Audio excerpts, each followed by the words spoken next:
Most teams are not unmotivated. They are unclear, unsupported, overextended, or quietly absorbing the exhaustion of the leader. Before we judge the people, we have to examine the environment. Ready to grow with resilience, clarity, and confidence in leadership, career, and faith? Welcome to The Next Move. I'm Orvin, Kimbrough, CEO, author, and founder of The Thriver's Path. I went from foster care to the CEO seat, and here's what I learned. Transformation doesn't start with a title. It starts with your next move. How you reframe your thinking, reclaim your agency, and rename what's possible. If you're done circling and ready to step forward, you're in the right place. Let's make your next move your best move. Welcome back to The Next Move, the podcast where we explore faith, leadership, and personal growth to help you take your next step with purpose and confidence. Folks, I'm your host, Orvin Kimbrough. Today I want to talk about a challenge every leader eventually faces. How do you lead a team that does not seem motivated? And I want to name why this matters right now, because a lot of leaders are tired. A lot of teams are stretched. A lot of organizations are asking people to do more, move faster, adapt quicker, and stay positive while the ground is shifting under their feet. And when the energy drops, it's easy for a leader to look at the team and say, they just don't want it. But I want to invite a different reflection today.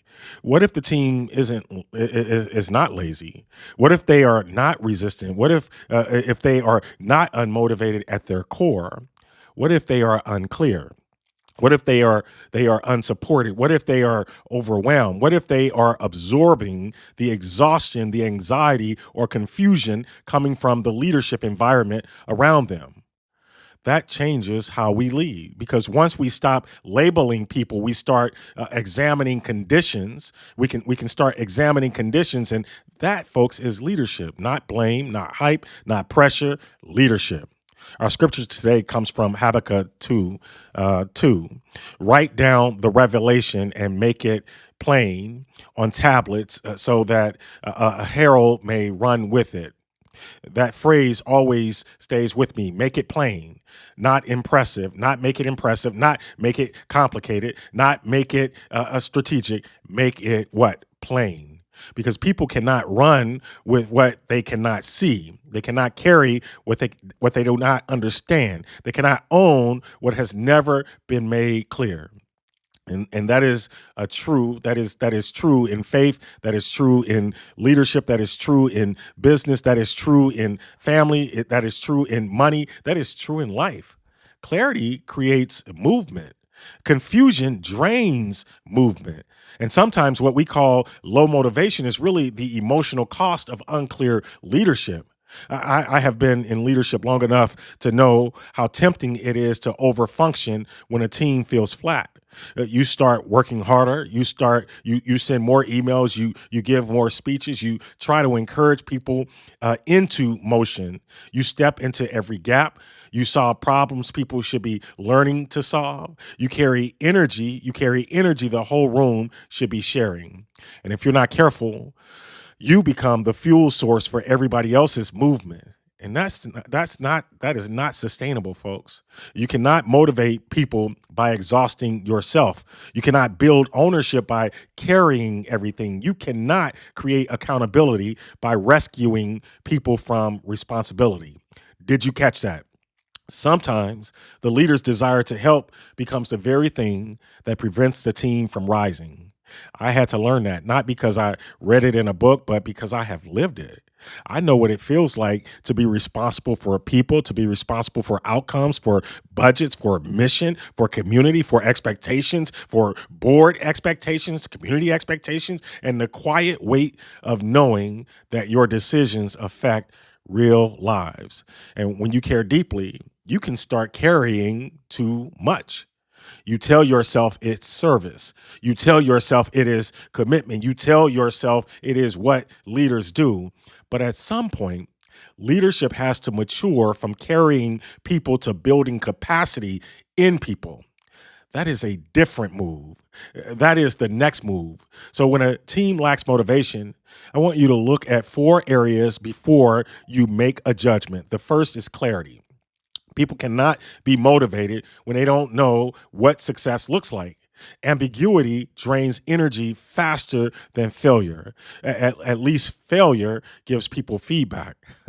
Ambiguity leaves people guessing. And when people are guessing, they start protecting themselves. They hesitate, they wait, they overthink, they underperform, not always because they lack talent, but because they don't know where to aim. A leader has to make the vision plain. What matters most? What does good look like? What are we measuring? What are we prioritizing? What can wait? What cannot wait? Where are we going? Why does it matter? How does each person's work connect to the larger purpose? That last question matters because people don't just need tasks, they need meaning. They need to understand why their work matters beyond the checklist. When people can see the connection between their effort and the mission, motivation has room to breathe. The second area is structure. Even strong people struggle in sloppy systems. I know sometimes we think structure limits people, but good structure does not limit people. Good structure supports people. It gives rhythm, it gives predictability, it gives people a way to know where decisions get made, how work flows, what meetings matter, what information is needed, and how progress gets tracked. A team without structure often becomes a team that runs on personality. Whoever is the loudest gets attention. Whoever is closest to the leader gets information. Whoever is most persistent gets resources. And over time, that wears people down because inconsistency feels unsafe. But when there is structure, people can settle. They can focus. They can trust the rhythm. They can put their energy into execution instead of interpretation.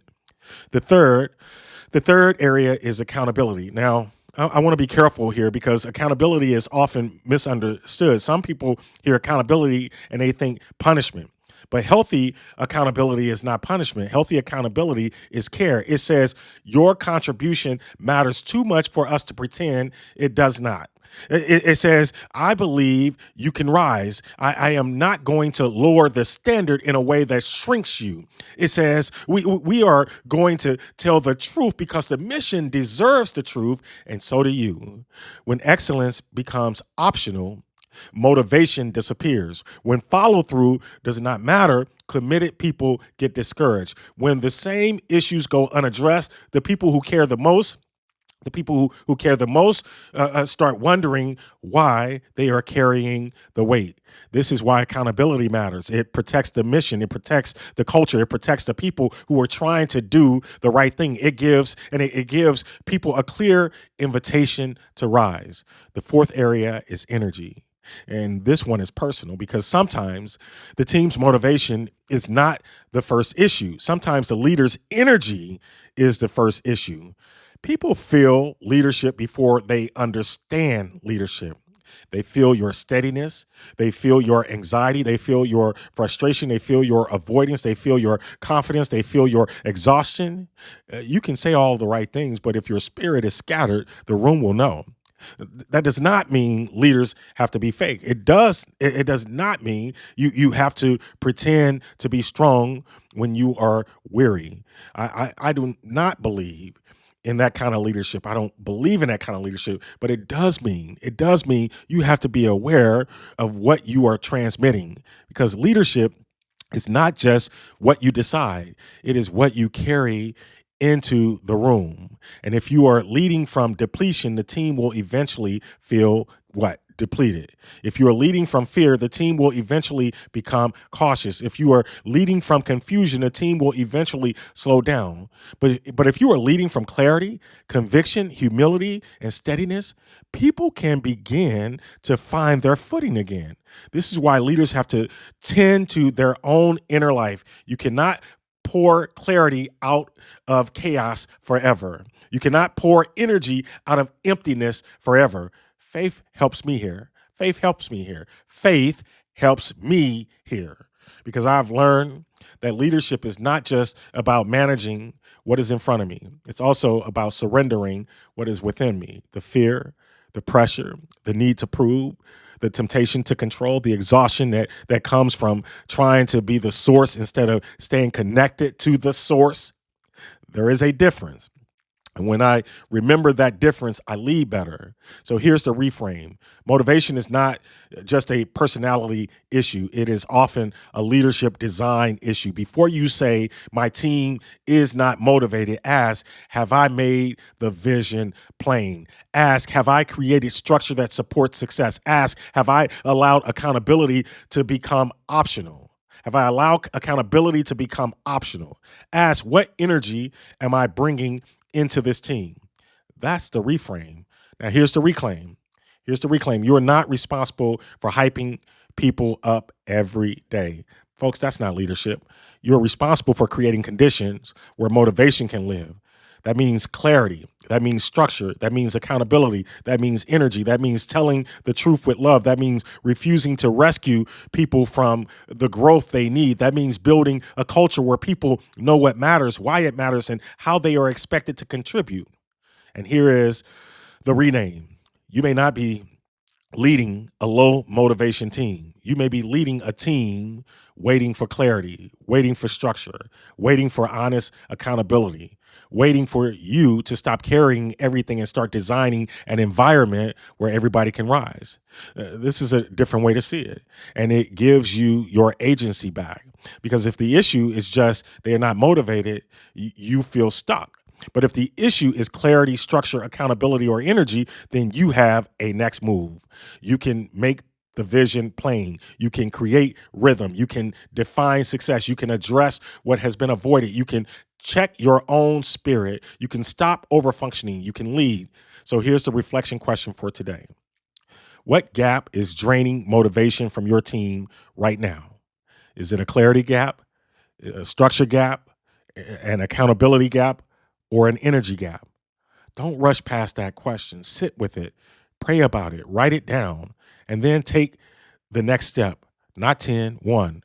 Transformation usually begins with one honest move, one clear conversation, one better rhythm, one standard restored, one burden released, one vision made plain.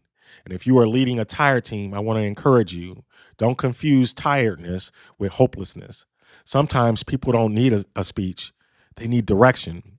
Sometimes they don't need pressure. They need support. Sometimes they don't need more inspiration. They need a system that helps them win. And sometimes they are not waiting for motivation. They are waiting for leadership that makes the next move clear. So make it plain, make it steady, make it honest, make it human, and then give people room to rise. That is leadership, folks, and that's your next move. Thanks for spending time with me on The Next Move. I hope today's reflection helped you see your situation differently and reminded you that you're not stuck, you're being strengthened. If this episode resonated, share it with someone who's standing at the edge of their next move. And be sure to subscribe so you don't miss what's ahead. For deeper reflections, tools, and guided pathways for growth, visit orvinkimbrough.com and explore the Thriver's Path. Until next time, remember, every small step taken with intention moves you closer to the life and leadership you're becoming. Let's keep moving forward together.